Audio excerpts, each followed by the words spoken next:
8h45. 40, 20 minutos. 8h45. 25 minutos. Então, irmãos, a gente encontra a narrativa do início da igreja de Tessalonicenses, lá no livro de Atos, capítulo 17, do 1 ao 9. Paulo narra ali a sua chegada a Tessalônica, né? Como ele começou o evangelho lá, como ele foi perseguido naquele lugar e as coisas que acontecem, a fundação daquela igreja. Antes de comentar as duas cartas de Paulo à igreja de Tessalônica, vamos estudar sobre a plantação dessa igreja, como essa igreja começou. Conhecer a cidade, o tempo, as lutas e os resultados da pregação de Paulo nessa importante capital da Macedônia são de vital importância para compreender o que o apóstolo escreveu. Então, a evangelização da Europa foi o cumprimento da agenda de Deus, porém ocorreu sob pura perseguição. Por onde Paulo passou na Europa, enfrentou grande perseguição. Foi açoitado em Filipos, expulso de Tessalônica, enxotado de Bereia, chamado de tagarela em Atenas e de impostor em Corinto. Isso só o básico que ele nos fala, né? Isso nos mostra que a vontade de Deus não é incompatível com o sofrimento. Então, quem deseja ser obreiro do Senhor, você tem que saber que o sofrimento vai fazer parte do seu chamado, querido. O apóstolo pregou apenas 3 sábados na sinagoga de Tessalônica. Paulo chegou em Tessalônica, ele já procurava a sinagoga dos judeus, porque os judeus já tinham conhecimento da lei, então ele ia pregar no Antigo Testamento, né, e revelar a Cristo através do Antigo Testamento, mostrando que as profecias haviam se cumprido em Jesus. Então, o primeiro lugar que ele procurava era se tinha uma sinagoga. Como Tessalônica era a capital da Macedônia, lá existia uma sinagoga de judeus.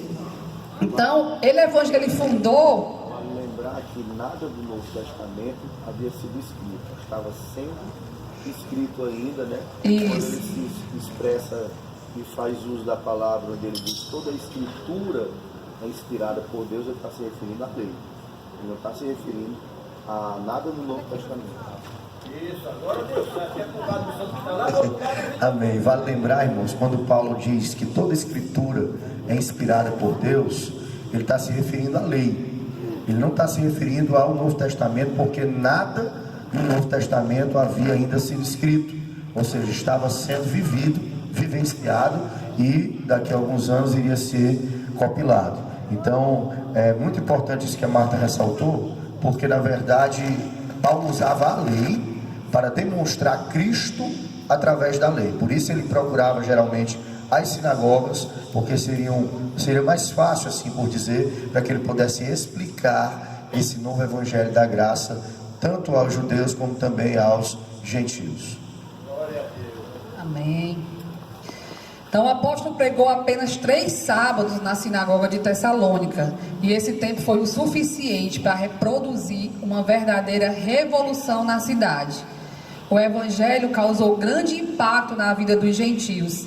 Em apenas 3 semanas, irmãos, 3 sábados que ele pregou, ouviu-se falar de uma multidão de convertidos, que está lá em Atos 17:4, né? Então ele pregava com autoridade.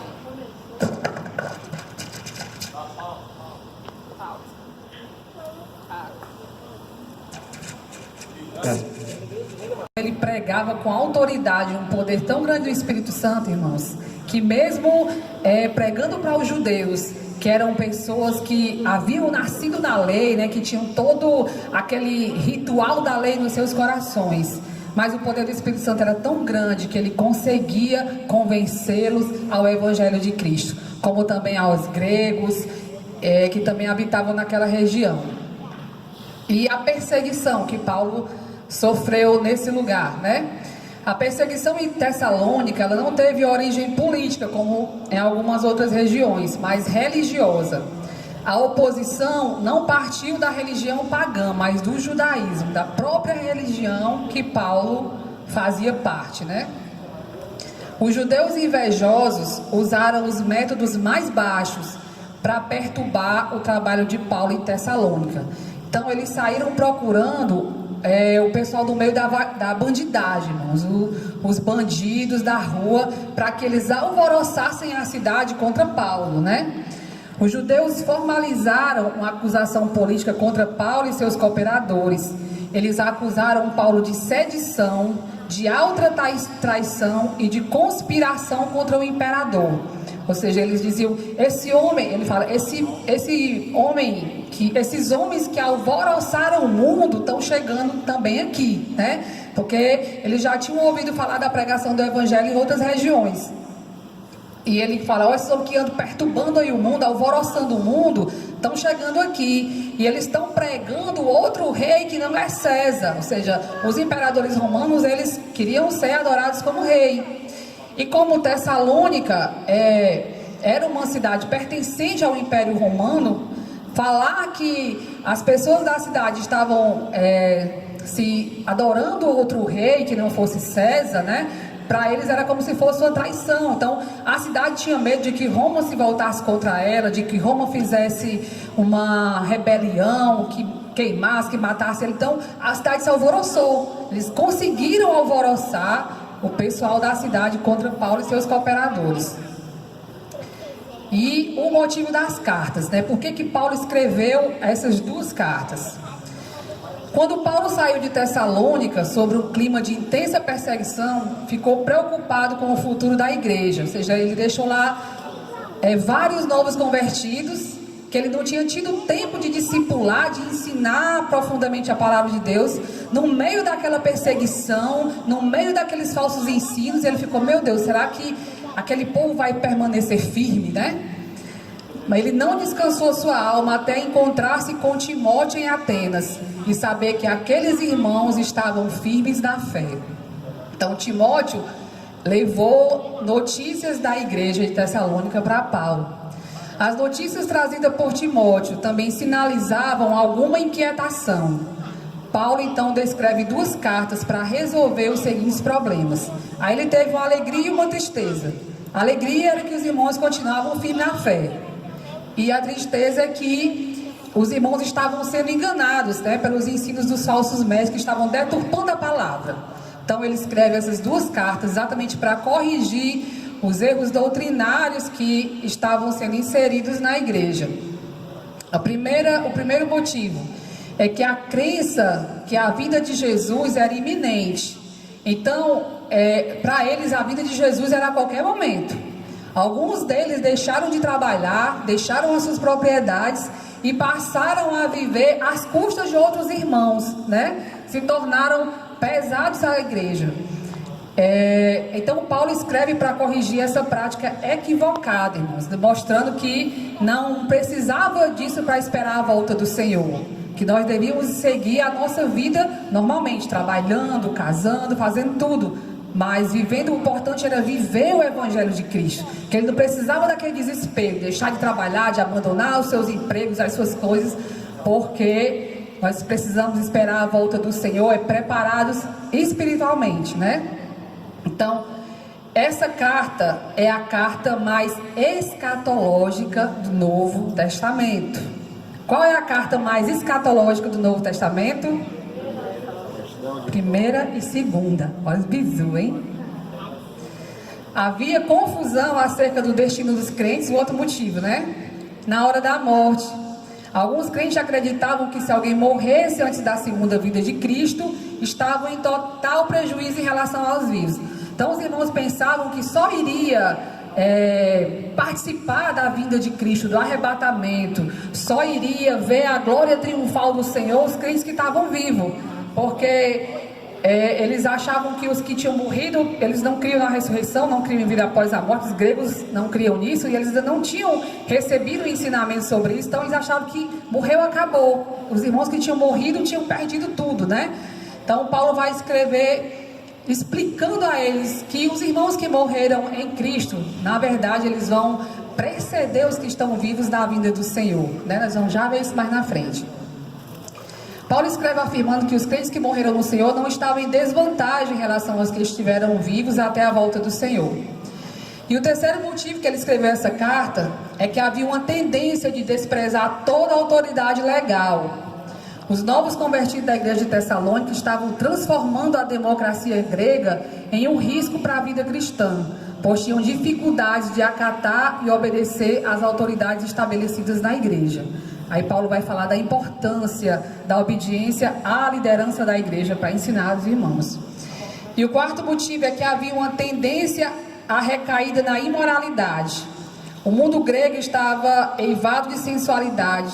A promiscuidade sexual estava misturada com a religiosidade grega, né? Eles tinham os tempos pagãos, onde havia toda sorte de perversão sexual durante os cultos, né? Então isso estava muito incutido neles.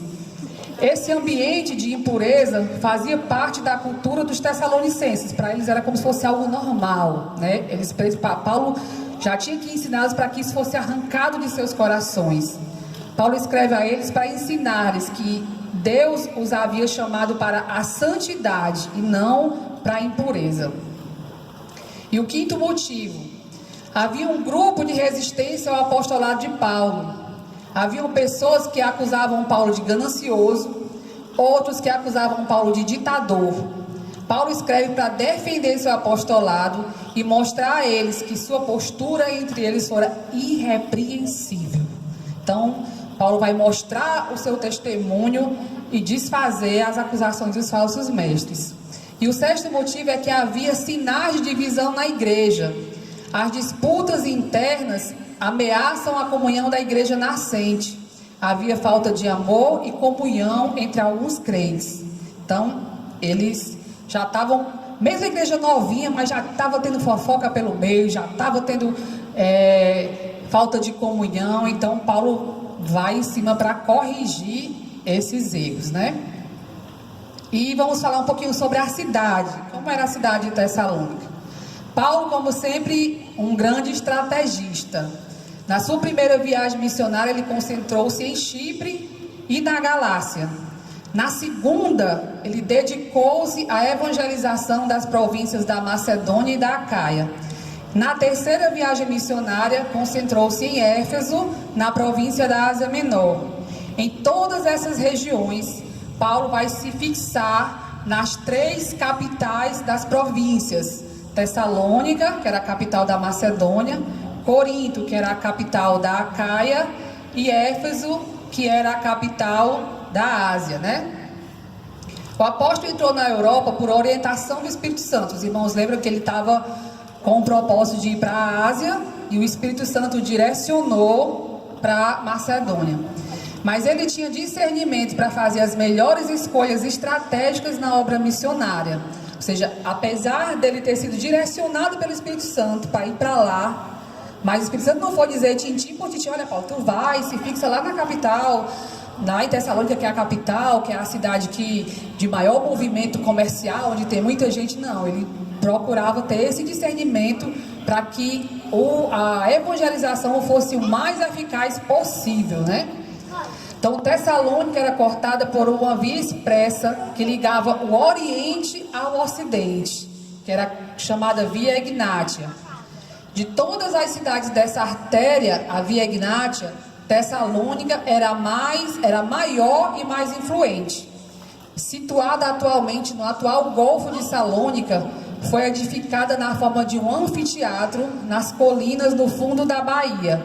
Hoje ela ainda existe, né? Hoje ela é chamada de Salônica e é a segunda maior cidade da Grécia moderna, ficando atrás apenas de Atenas, né? Então, os irmãos que um dia puderem ir à Grécia, vocês vão conhecer Salônica lá, que era a antiga Tessalônica aí, né?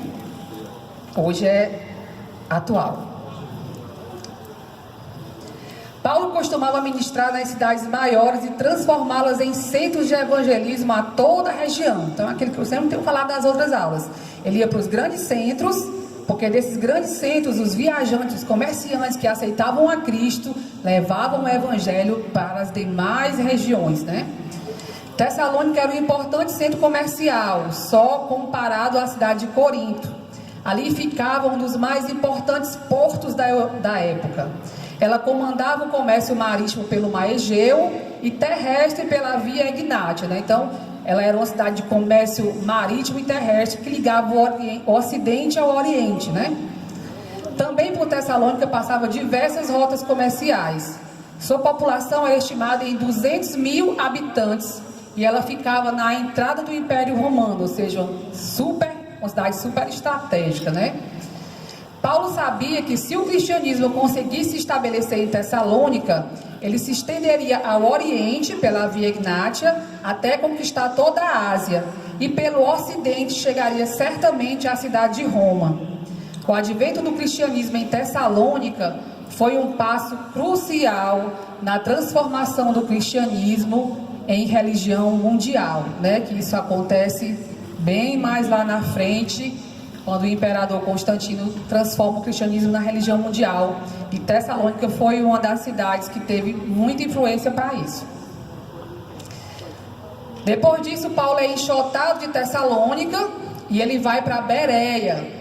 E em Bereia ele encontra os crentes bereanos, né? Aqueles crentes que Paulo ficava pregando e eles conferindo aqui na palavra se o que Paulo estava pregando realmente estava de acordo com as escrituras, né? E é como nós devemos ser, os bereanos.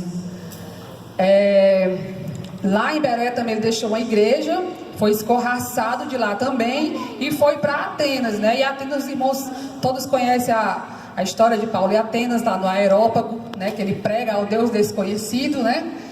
E de lá ele vai para Corinto.